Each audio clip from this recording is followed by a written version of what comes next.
Unspoken Issues. Well, ladies and gentlemen, welcome to the Unspoken Issues Podcast. It is not our first ripping issue, but we are here to talk about a poll winner. And I might be giving you a clue there. Evan Bevins is over there. Evan, are you ready to talk some 90s comics tonight? Absolutely, especially one that ties into a multi-Emmy winning show like The Pitt. He read the wrong comic. Chris Armstrong said... Noah Wiley is the big gray dude, right? Yeah. Chris Armstrong set him straight on what we're doing tonight and why we are doing it. I went with a poll with three options, and I wanted to look at some early Image stuff. We've done a lot of that stuff in the past. The original founders get a lot of attention, but Image expanded quickly with new creators jumping in once they saw the success the original founders had. I wanted to look at some of the second wave. It's hard to decipher because they were coming out in fits and starts over the next couple of years, but Pitt, what were the other ones? Vanguard, number one. What was the third option we had in there? So, our poll options. Pitt, number one, Vanguard, number one, and Mark Teixeira. Oh, that's right. With Union number one. And I think these all came out. Yeah, I think these all came out in the 93. So it's all kind of like second wave Image stuff. Yeah. And it was kind of a runaway for Pitt in the poll. Our results here, just from what I can see, we had a lot of interaction on this one. This caught the eye of some people who know about 90s comics, or at least had an opinion for sure. 108 votes. Vanguard coming in with 18% of those votes. Union coming in with 26% of those votes. And then Pitt with the overwhelming majority, over 50%, 56%. Pitt number one. Wow. Yeah. I'm really that surprised because Keown is the biggest name of all the creators involved, except unless you count Eric Larson as like the co-writer of Vanguard. And maybe Jim Lee was co-writer of Union. I don't remember. But yeah, it definitely feels like Pitt and Dale Keown had the biggest impact of any of those three. So I'm kind of surprised that it was so lopsided, but I kind of figured Pitt would win. Yeah. Caught their eye and got their nose. Oh, yeah. I'm going to read the comments. All right, go for it. Yeah, so it looks like Joe Reza says Pitt, and in the next episode, Max number one. So, listen, you don't tell us what to do. But I'll tell you right now. Isn't that the point of the poll, though? I love Max. I'm a big Sam Kieth fan, so I would love to cover Max number one at some point. Well, you know who won in on that one. Oh yeah, Mark Radulich is a big Sam Kieth fan. Yeah. James Hansen says, I love Vanguard, but Pitt is a huge nostalgia book for me. I can remember picking this one up off the shelf because the cover to this thing was unreal. Wilton Negrin says, Pitt by far. Robert Berthavella says, what about Jim Valentino's Shadowhawk? Greg Kirkpatrick comes in and says, stick to the choices, pal. Robert says, okay, then it'd have to be Pitt. So, all right. So they kept him straight there. Yeah, Pitt number one. Cover dated January of 93, dropped January of 93, right on the cusp of 1993.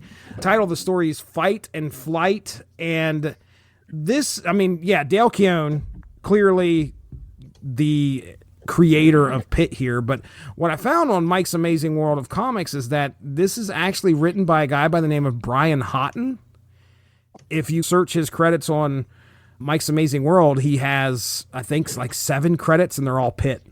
That's the only thing he has credited, but he is definitely a dude that wrote comics at one point. Lettered by Chance Wolfe and colored by Joe Chiodo. He's got 7 more Image credits than I do. Yeah, that's true. Same here.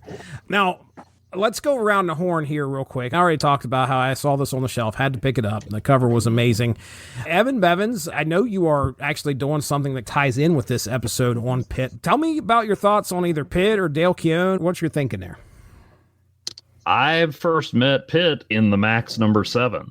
Okay. Which was an issue that Sam Kieth decided to do, if I remember correctly, because he wanted to do a Tiny Hulk story, but Marvel had just recently done a Tiny Hulk story, so they didn't want to do another one. So he's like, I'll do this with Pitt in my comic. I don't think they even explained why they shrunk. And I am all for that kind of comic book storytelling. Just like, I felt like it. Yeah. Yeah, I was not overly familiar with him. I kind of thought of him as Grunge Hulk. Yeah. And I know he didn't have a nose. I wondered if he had any connection to the University of Pittsburgh. And that is my experience with Pitt. How about Dale Keown? Were you reading Hulk back in the day? I think he had come on a little after I fell off with Hulk. There was some weird stuff going on in some of those issues, and I had migrated to the X side of the street. Yeah. So I recognize the name, but no, I can't say I read a lot of Hulk stuff that he did. But, I obviously saw that he was a dude who drew big, muscly guys. Right. All right, Chris, how about you?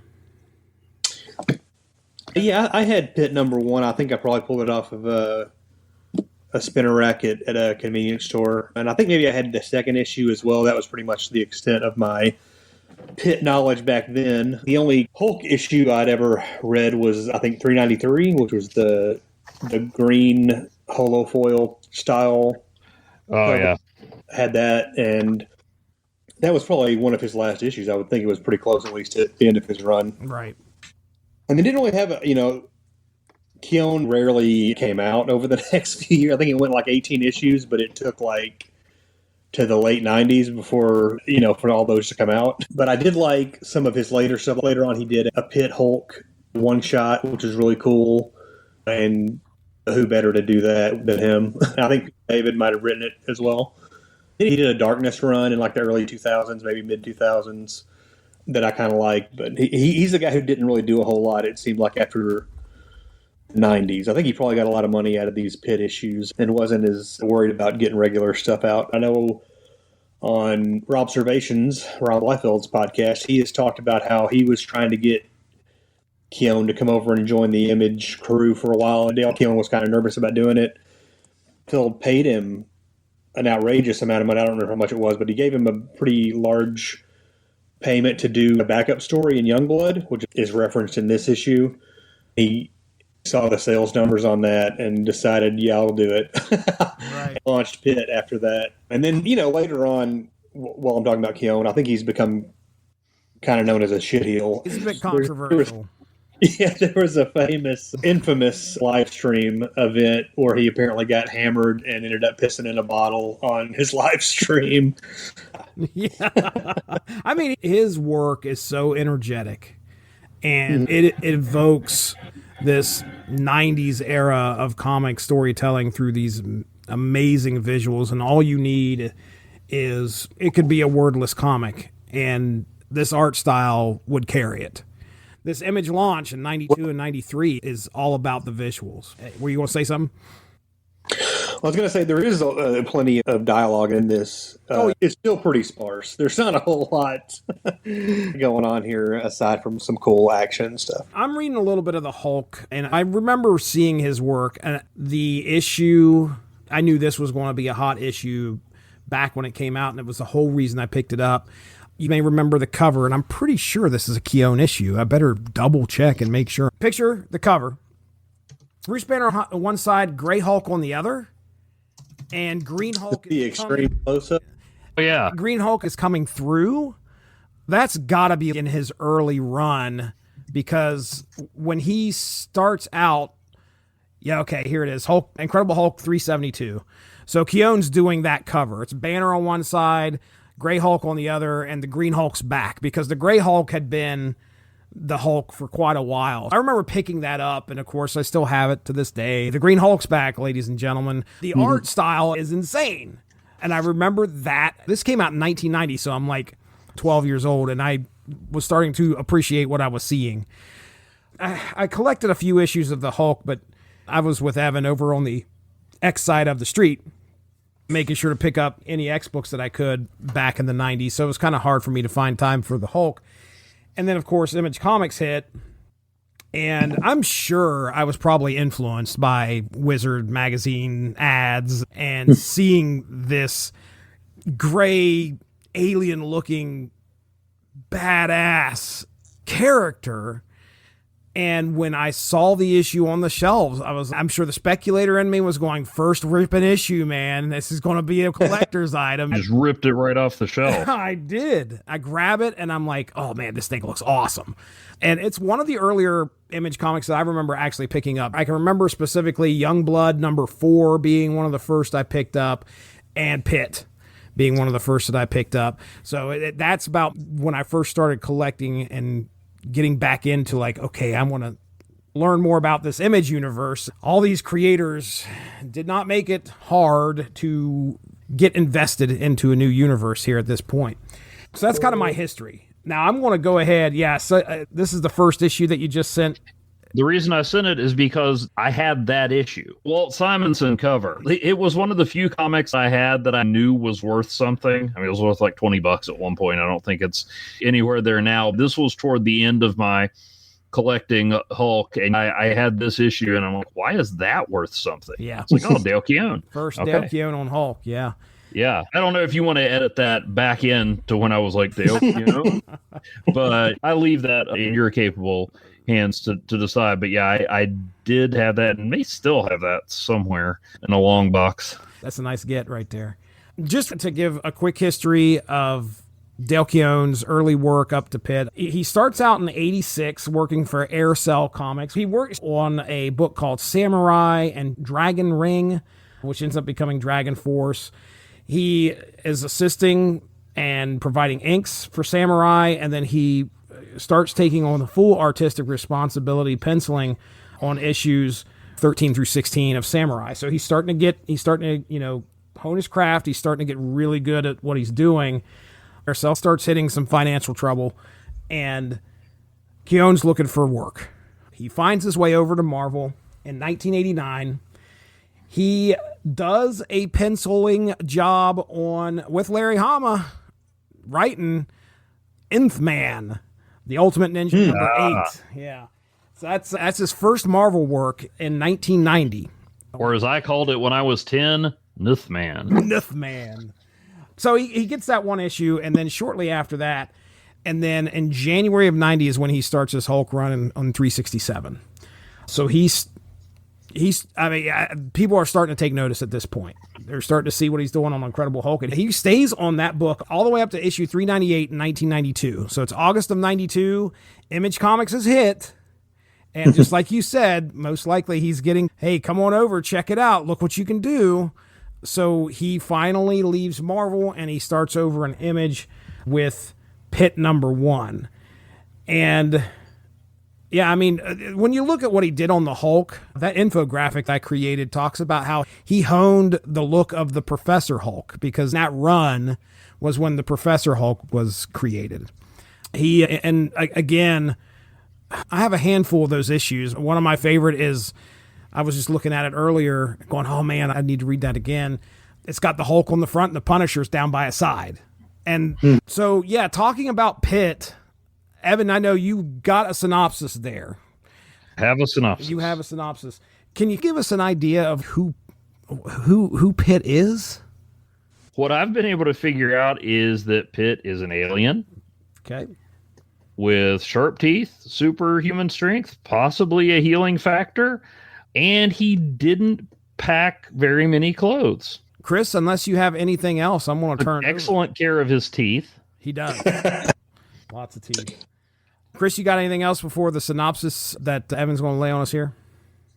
Just that this is kind of a weird first issue because there are a ton of references to a previous story, because there were like a 5 or maybe 8-page Pitt story in that Youngblood issue that sort of leads into this. Yeah, it's funny because if you look at Mike's Amazing World, Pitt #1 is on shelves January of 1993. Youngblood #4 is on the shelves in February of 93.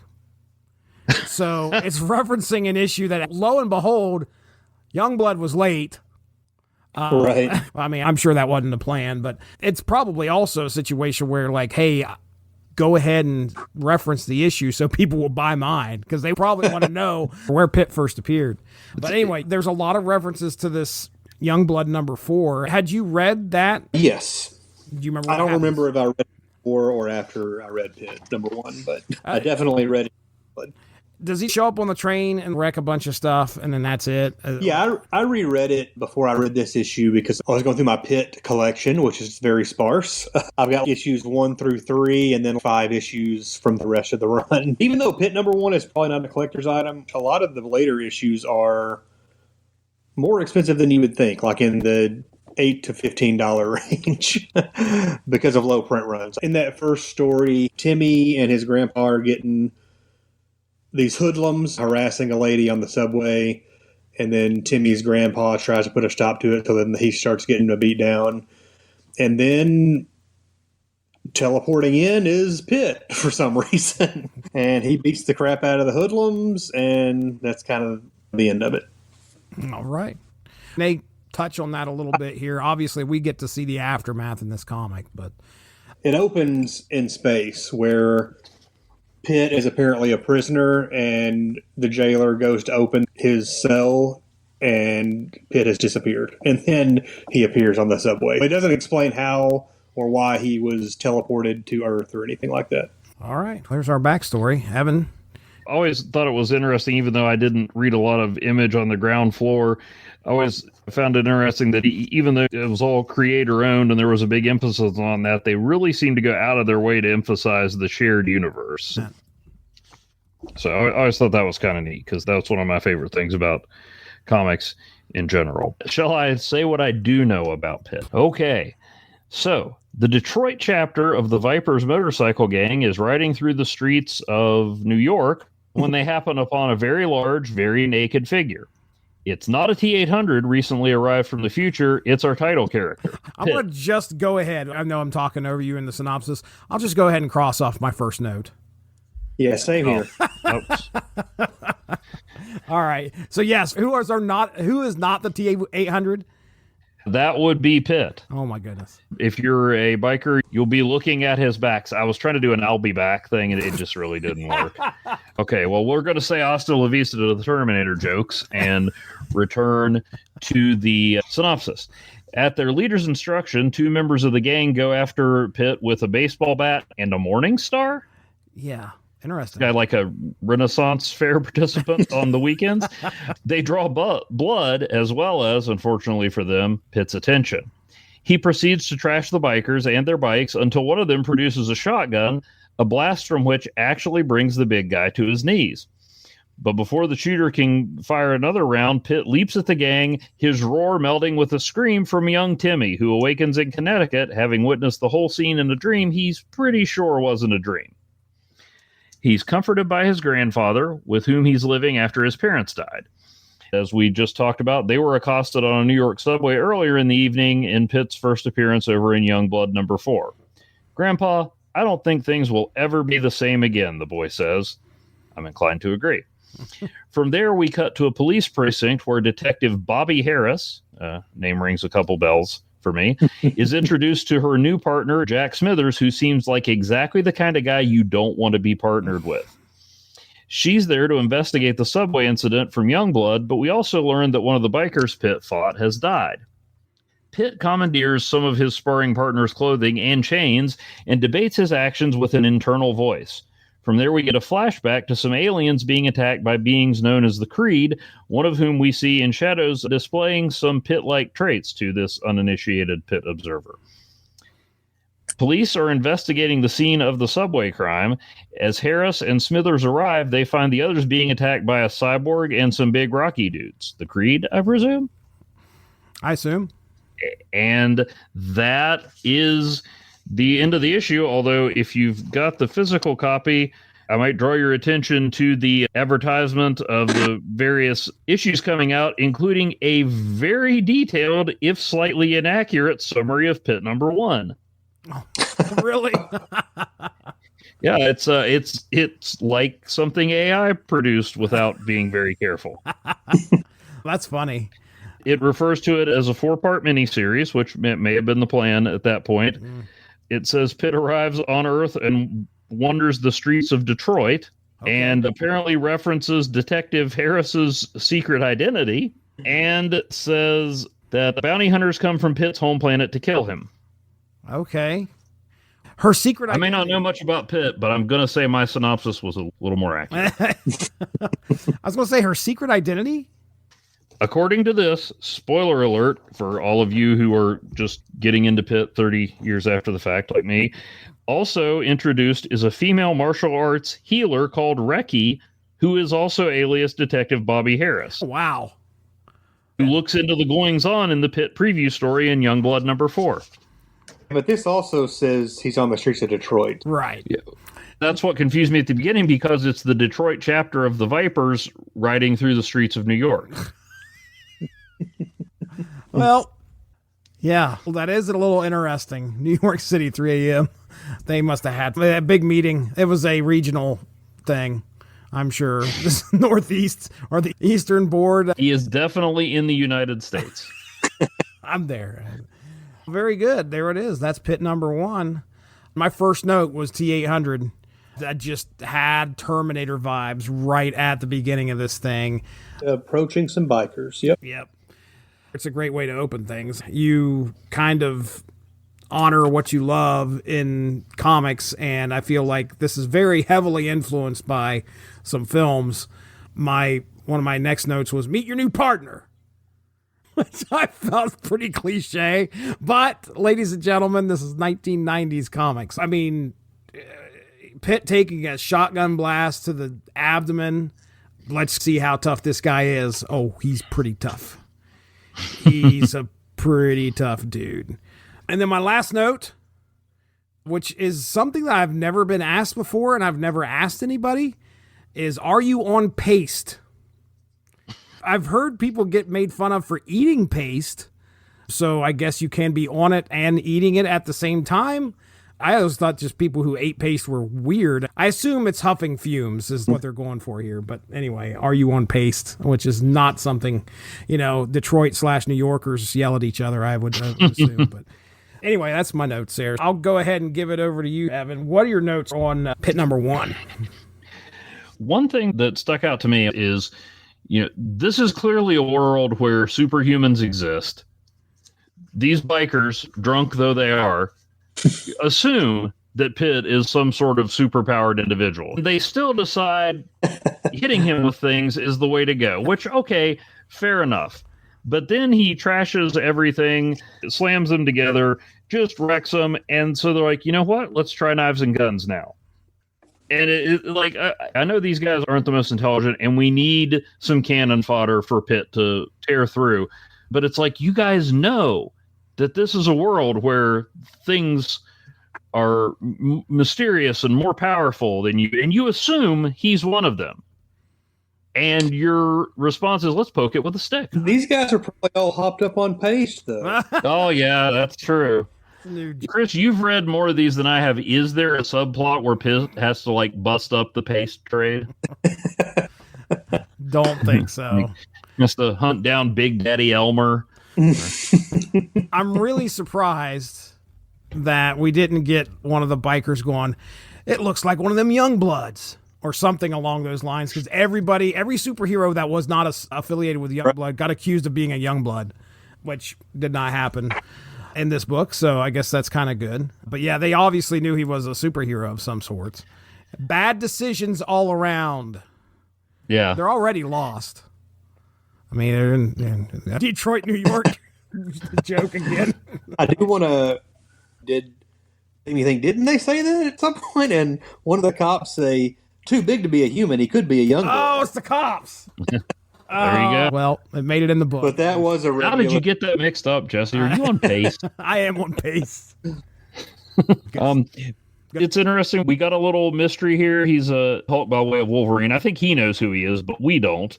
I'm curious about the voice inside his head. Pitt says he's a warrior. The voice says he's an assassin. The other thing that jumped out at me was Detective Bobby Harris. I kind of feel like she's an amalgam of Bobby Chase and Bob Harris, Marvel editors, perhaps. Oh.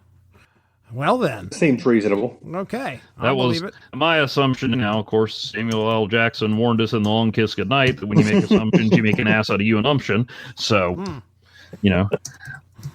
Fair point. Take that with a grain of salt. You got anything else there?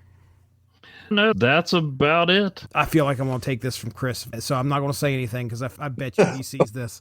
Feel free. I want to give you the opportunity to go through your notes, and then if you don't see it, I'll point it out. Go ahead. I don't have a whole lot of... You mentioned the Morning Star. Is that what you call the ball and chain thing? Yes, I Googled that. I think I learned that from the Quantum Leap novel, Knights of the Morning Star. All right. I've seen it called a mace. I thought Morning Star sounded cooler. Plus, it gave me a chance to reference a Quantum Leap novel.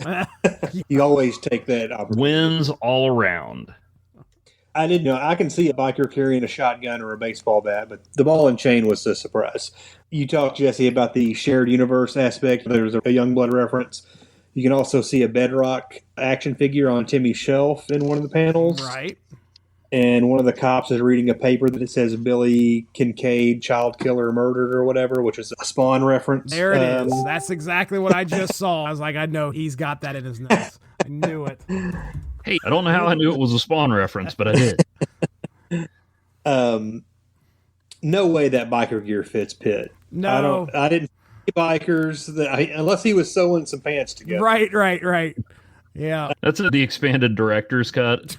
Just like 6 pages of Pitt, like, measuring and bikers things running together. away naked. Mm-hmm. That's why he has the chains to hold the clothes together. Brilliant. I'm doing a quick count to see if this really was a 12-page action sequence. Oh, it can't be that long. Maybe. It's 12 if you count the first 2 pages, which is not a fight.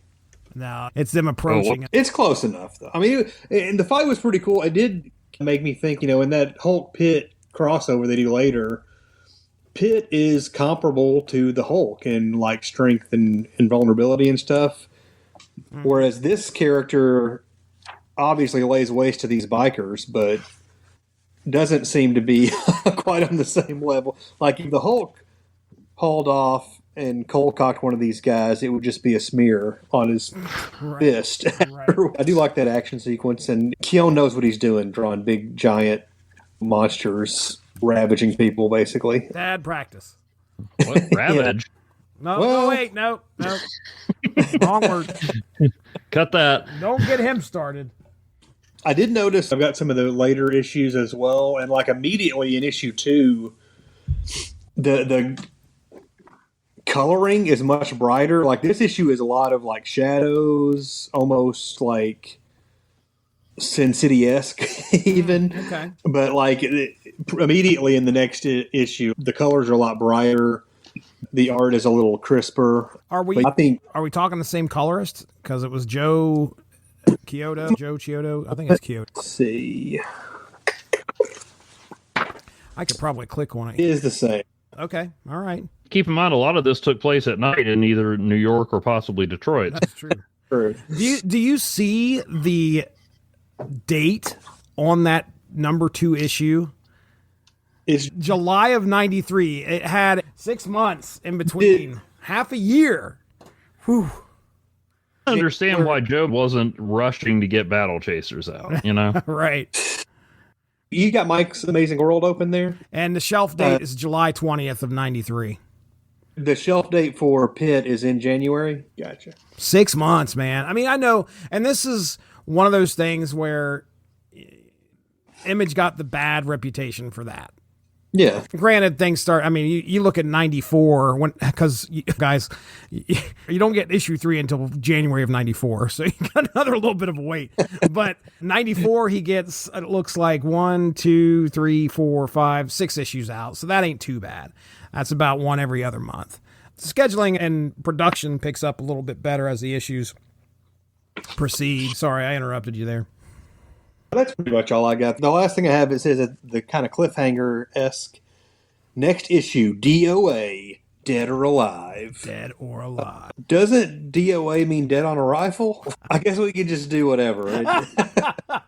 DOA is used, I think, for Dead or Alive. I think means next issue Pitt's going to be playing some beach volleyball. Oh, sure. Wait a second. Mistaken. I did not expect that reference from you. That took me by surprise. Evan's got that reminds me. I was recently clued in onto the existence of BMX XXX, the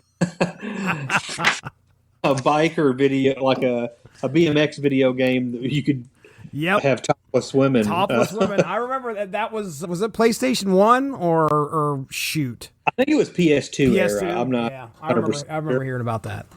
Oh, look how lewd we are. Goodness. Back in the 90s, here we are. I thought everything was, I never played the game. I thought everything was, legal bits were covered. Let me. Yeah, sure. All right. Hey, we're not peeing in bottles yet, so we're not good. That's true. Just all right. Put the cap on it. If nobody else has got any notes, let's pick a panel. I'm going to go first, because I don't want anybody to take mine. There's some good stuff in here. I mean, there's really, really good stuff. There's 3 of them, but I'm going to take the third one. That's when you fully get to see his claws. There's a lot of stuff in this book, close-ups of Pitt's face, him getting shot, all these other things. He has fought throughout this fight, and now he's bringing the claws. Somebody's getting messed up. I'm going with the third panel where his claws are fully getting extended. I don't know what page that is. Does it have page numbers? No. Image is not concerned about page numbers. It's the one before the big double page. So page 9. There you go. I volunteer to go next. Sure. Because mine was the very next panel. Oh, really? With its eyes glowing red, his purple fuchsia blood, and the guy screaming. Mine always, even when it's a panel, involves dialogue. It seems like screaming, "Shoot him again!" You're like, okay, whatever's on the next page is going to be pretty epic and unfortunate for the bikers. Oh yeah. So it's just, it's a cool image, but that trouble awaits on the next page. All right, let's hear it, Chris. I'm going with the previous page from you guys, the last panel where he's getting the gut shot from the shotgun. Yeah, it's good. You can see the hair whipping down, kind of out of control there. Yeah, that's good. You got a lot of stuff going on in that panel, too. You got the gunshot, cha-choom! Yeah. Usually, you're kind of used to some really clean pencils. This is kind of rough looking when you look at some of this stuff. I feel like maybe I have to go back to some of the Hulk stuff. And I'm sure that he was influenced a little bit by the Marvel, editors or whatever, and whoever was inking him at the time. Of course, it might have been Dale Keown doing Dale Keown. But anyway, go ahead. I was just going to say, I think a lot of, like I mentioned earlier, the brighter nature of the art in the later issues, a lot of it just seems like heavily inked. I think he did his own inks in this. And looking at what you sent, it looks way cleaner. Yeah,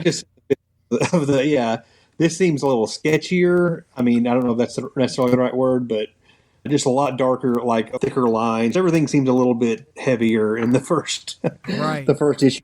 What we get in some of the later ones. Yeah, after this, Pitt becomes kind of like this journeyman that goes through a bunch of comics. We've covered a ton of Pitt appearances on the Unspoken Issues podcast. He shows up in Cyberforce, which was when we covered. I know he fights Supreme at one point during Supreme Madness.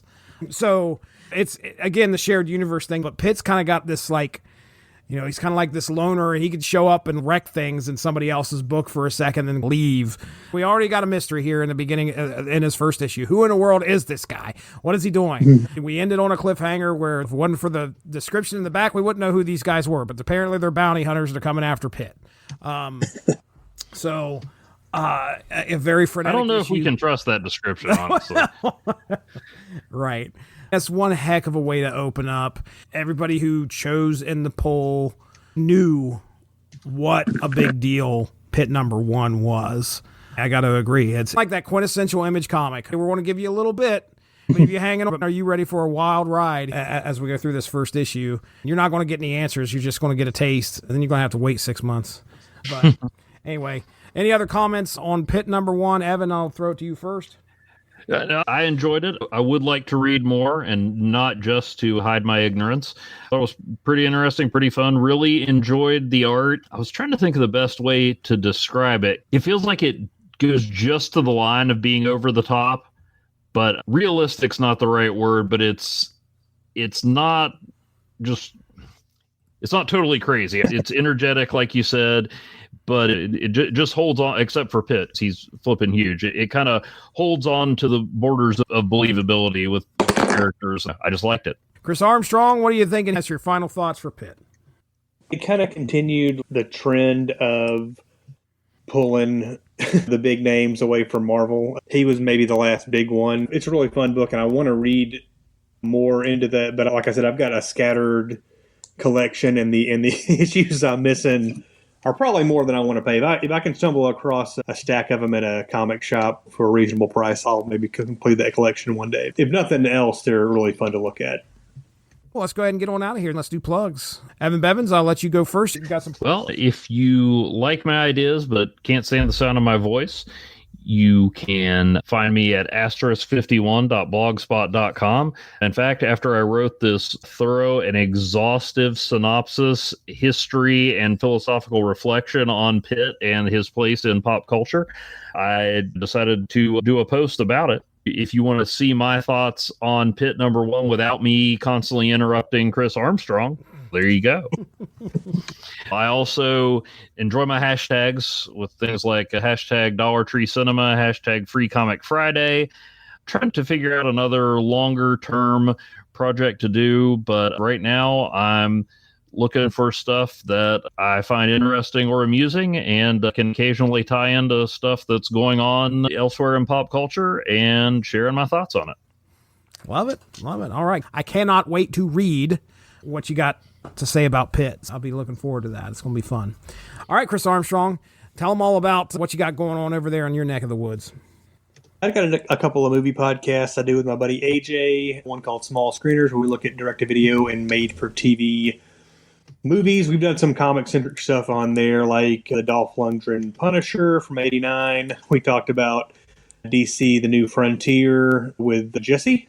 We also looked at Batman Under the Red Hood a while back, so those are in the archives of the Small Screeners feed. And then also we do one called Because Movies, where we kind of just talk about whatever movie stuff we feel like. We've got a couple of episodes by the time this drops on the Scream franchise that we looked at during the Halloween season.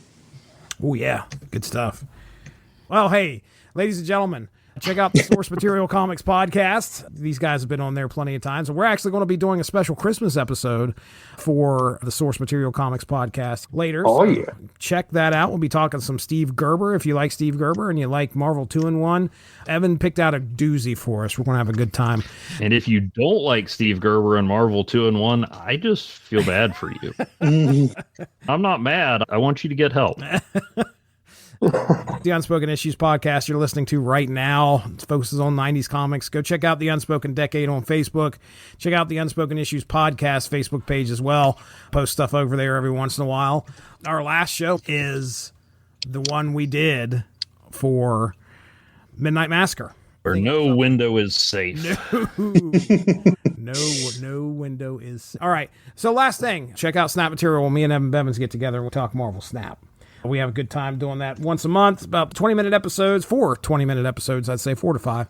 So you get a chance. If you like to play Marvel Snap on your mobile device, check out Snap Material. So with that being said, we're getting out of here. That over there is Chris Armstrong.